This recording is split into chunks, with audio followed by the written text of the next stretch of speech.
the second part of our series of the 69 prophecies still that must be fulfilled before the second coming of the Lord.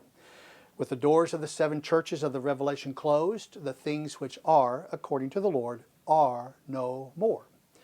Prophecies can continue to be fulfilled. And in chapter 4 of the Revelation, we find this statement.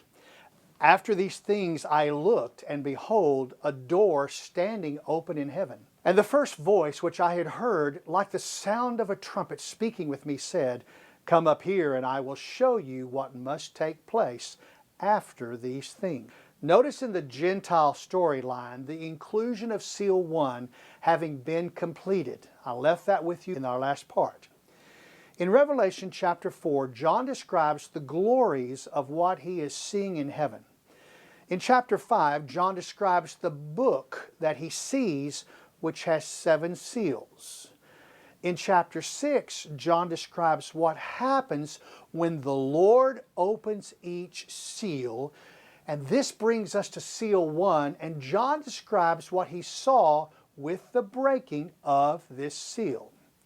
Then I saw when the Lamb broke one of the 7 seals, and I heard one of the 4 living creatures saying, as with a voice of thunder, Come, and I looked, and behold, a white horse, and he who sat on it had a bow, and a crown was given to him, and he went out conquering and to conquer. Revelation 6, 1 through 2. The white horse which goes out to conquer has a bow, but he does not have any arrows, and he does not have any deadly ammunition. He goes out simply to conquer the world, not by war, but he has to go out by influence. It's the only thing he can, and he's given a crown. Influence is the way to change the thinking of people. Now in America, various politicians have risen in the ranks, and people call them, catch the term, white horse saviors or white horse messiahs, who can turn a government around or a direction in a society around if they are put in a position of power. Ronald Reagan was just such a person. This passage in the Revelation is the origin of that term, the white horse savior or the white horse messiah. Now, back 400 years ago in the 1600s, the idea of a democratic socialism began to resurge. I say began to resurge because it was a philosophy of government and society that showed its ugly head all the way back at the Tower of Babel after they came off the ark after the flood in Genesis 11.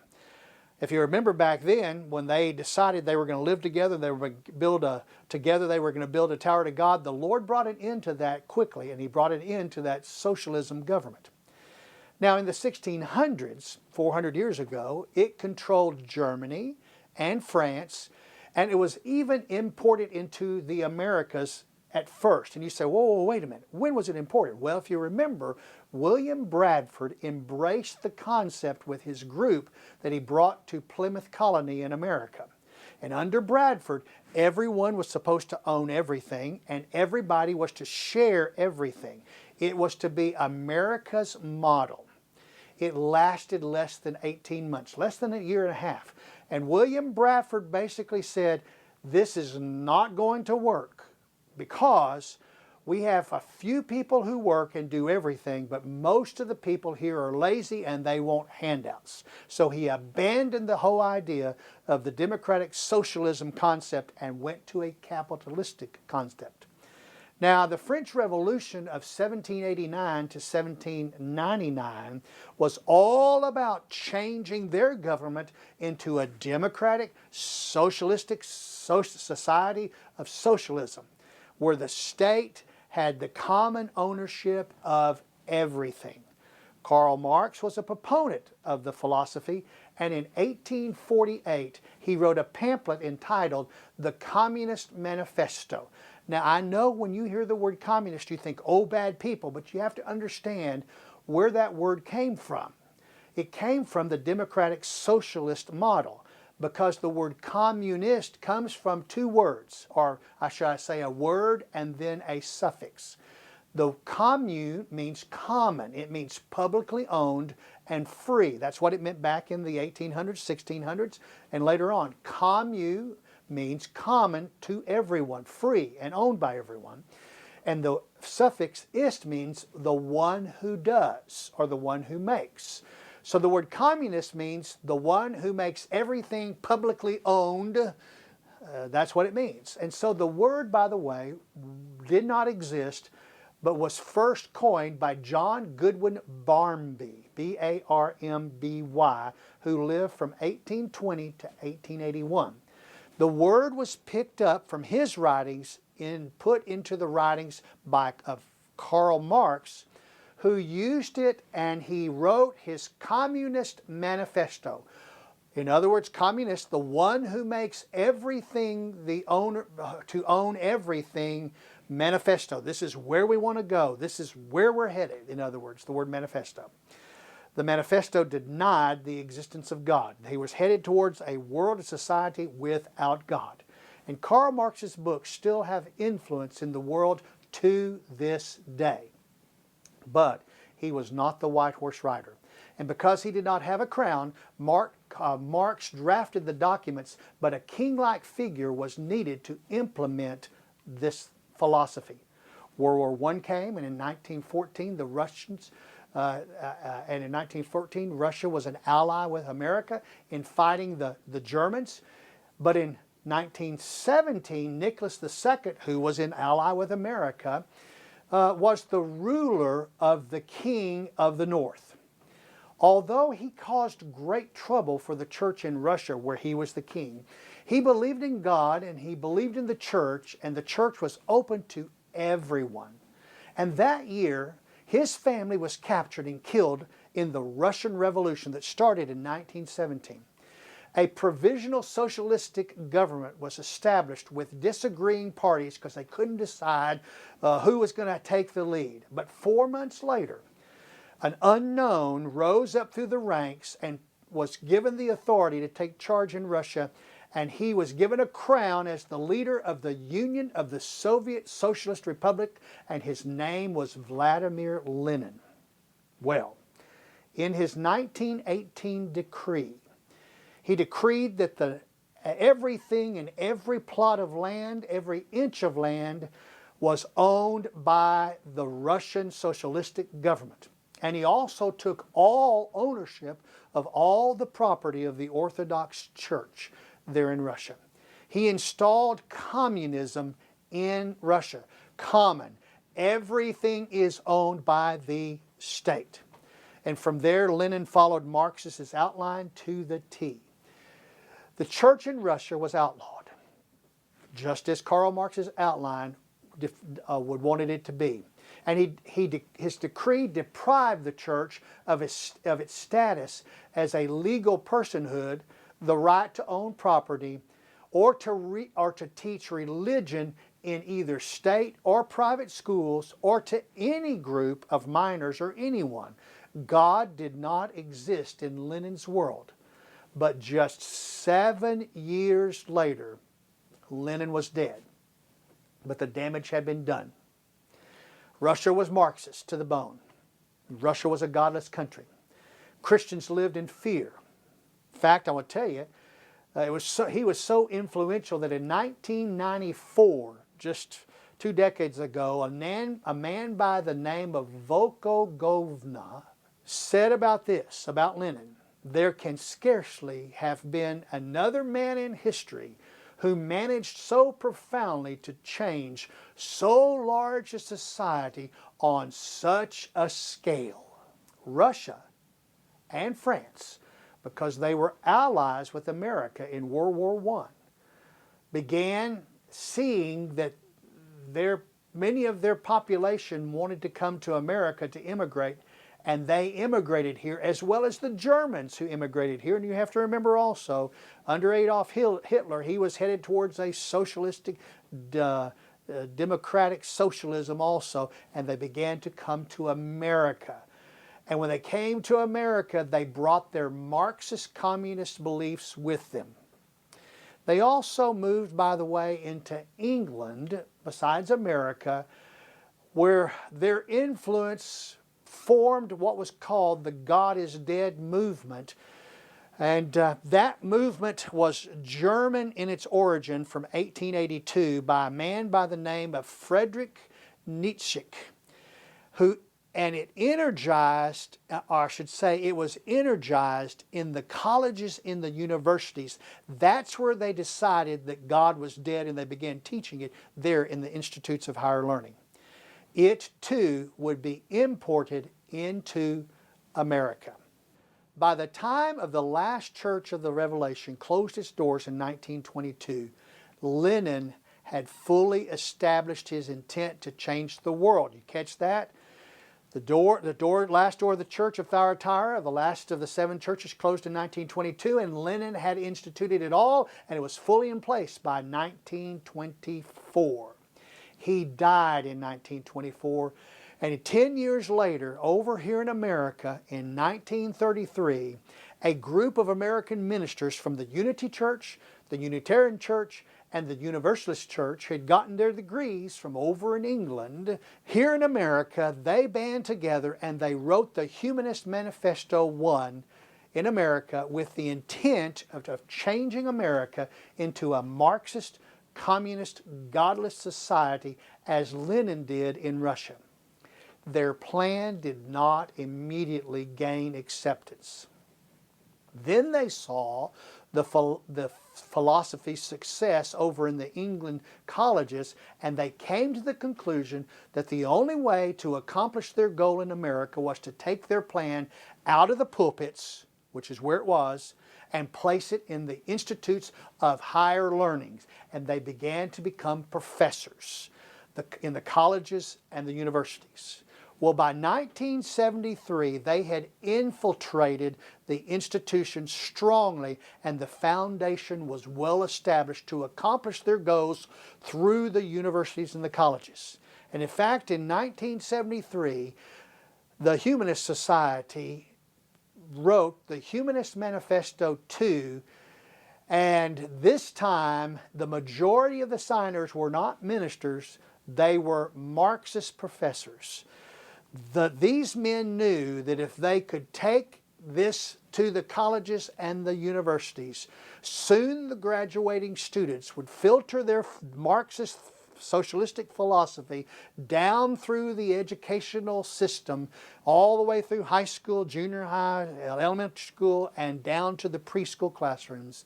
And eventually, with their influence, it would go back to the boardrooms and to the workplace and to the pulpits even, and then into the pews and on to every country, every tongue, and village in the world. And it worked. Like the frogs that jumped into the pot of cold water which had just been placed on the fire, the frogs did not realize the rising heat would boil them to death.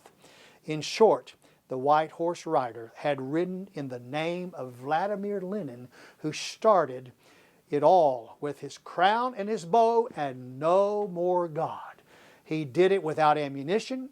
He did it with law. Seal 1 was opened by the Lord, and a king rode and set on its path to conquer the world with a godless philosophy. It has changed the thinkings of all philosophies, get this, except for those controlled by Islam, the great apostasy spoken of in the New Testament by Paul.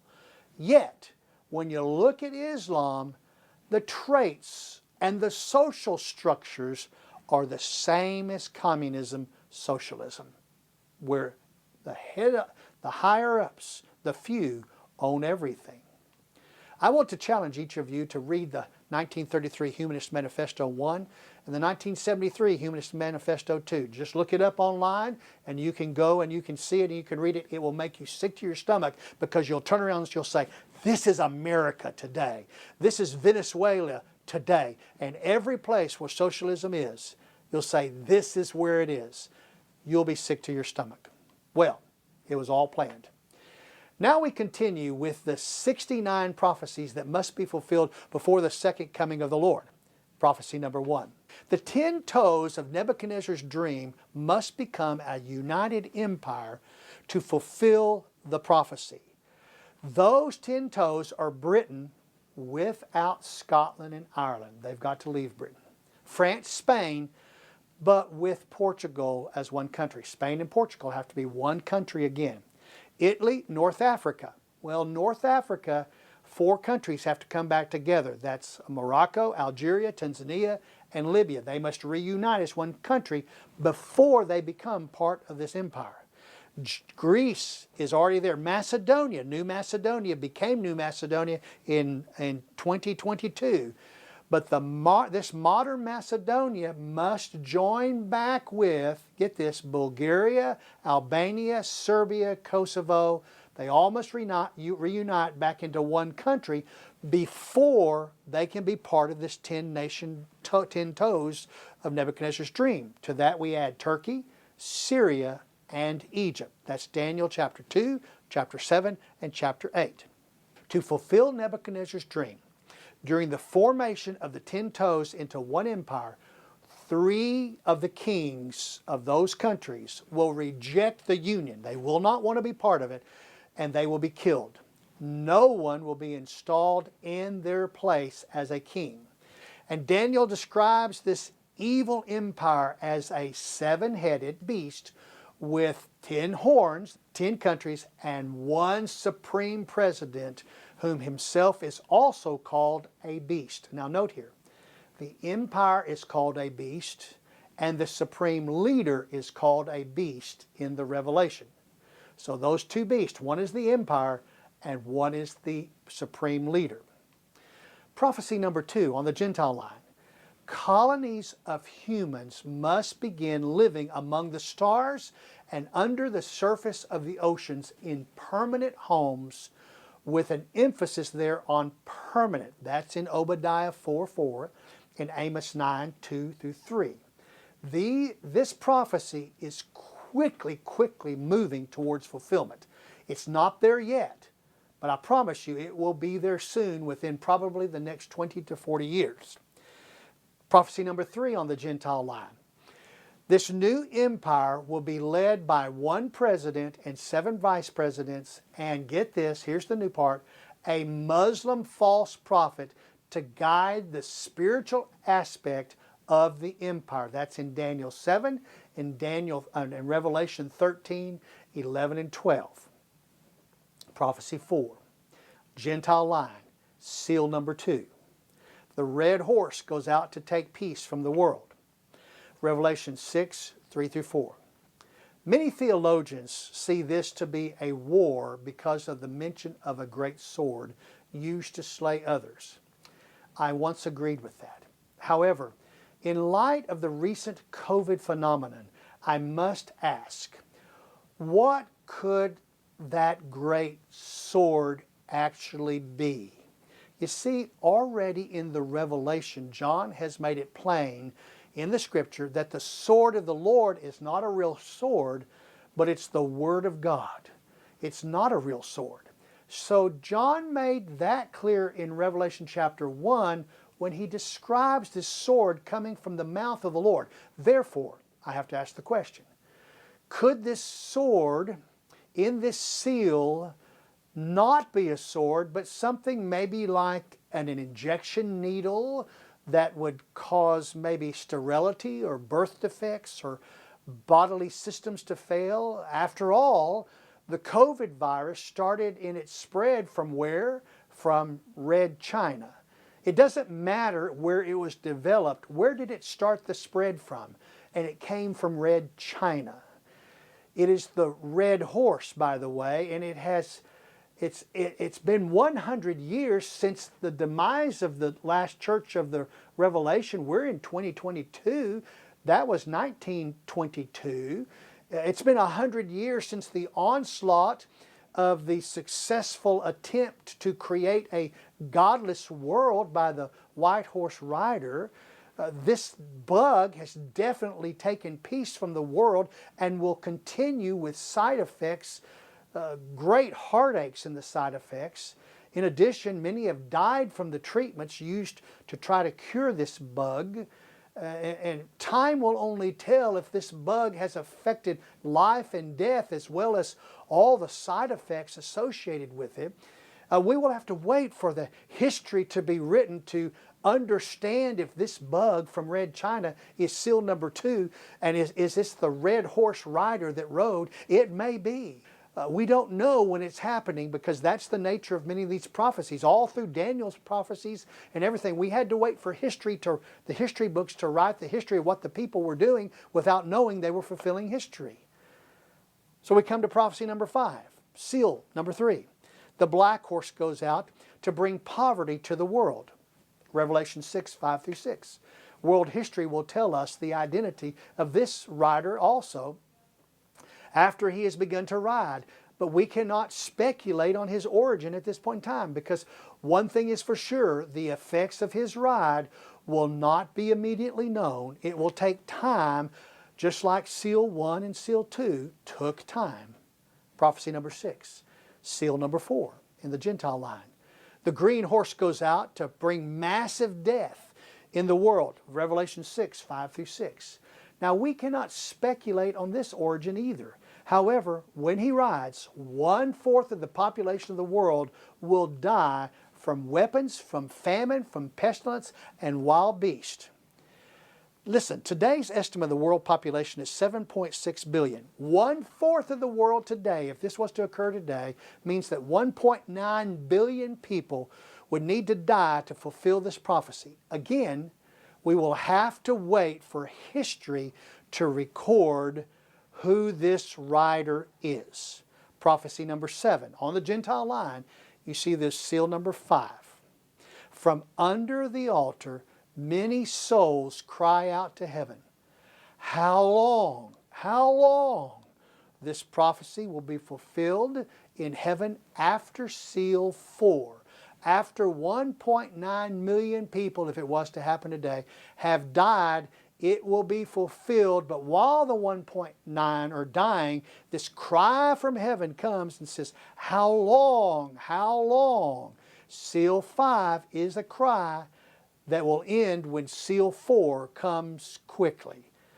But it will not come quickly, because it takes time for pestilence and all that to kill what might be more than 1.9 million people. Prophecy number 8 on the Gentile line, seal number 6. The earth quakes, the demonic angels fall to earth. Revelation 6, 12 through 17. Satan will no longer have access to heaven and the throne of God. This seal will be fulfilled after seal 4 is completed on earth, and the question found in seal 5 has been asked, and the answer has come that all have died. Satan will no longer be at the throne to make accusations as to why a Christian should not be allowed in heaven. Prophecy number 9 on the Jew line. As part of seal 6, the sealing of the 144,000 Jews here on earth. Revelation chapter 7 verses 1 through 8. They are protected by the Lord from all harm that is to come upon all humanity in the tribulation that will soon begin. They cannot die from the pestilence and the wild beast that have been let go back in seal number 4 that is still going on, if that's part of this. Prophecy number 10 on the church line, part of seal 6. The rapture of the church, Revelation 7, 9 through 17. You don't see the word rapture there, but let me explain it to you. John had just turned his head from looking at the sealing of 144,000 Jews from the 12 tribes down on earth, and he turns his head back to heaven, where he sees the arrival of a multitude dressed in white robes with palm branches, and prays for their salvation in heaven, and that's the church. These are the people of earth rescued from the coming tribulation. Daniel 12:1, Matthew 24:21, Mark 13:9. These are not martyrs of the tribulation. It has not started yet. The tribulation has not started yet. These are rescued out of the Great Tribulation, meaning they would not go through the Great Tribulation or any part of it. How do we know that? And how do we know this? For the saints, they will be raptured. Because they are raptured, they will not stand before the judgment seat of God where Satan is the accuser, because Satan is no longer there to accuse them. They will go directly to the marriage chamber with the Lord. Listen to what the Lord tells Daniel about this. Now at that time, Michael the great prince, who stands guard over the sons of your people, will arise. That means he's going to take his protection off of Israel.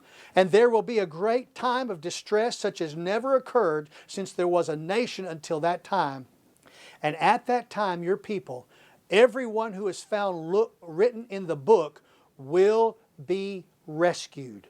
Many of those who sleep in the dust of the ground will awake, these to everlasting life, but the others to disgrace and everlasting contempt. When the bodies asleep in the dust awake to everlasting life, that is the rapture.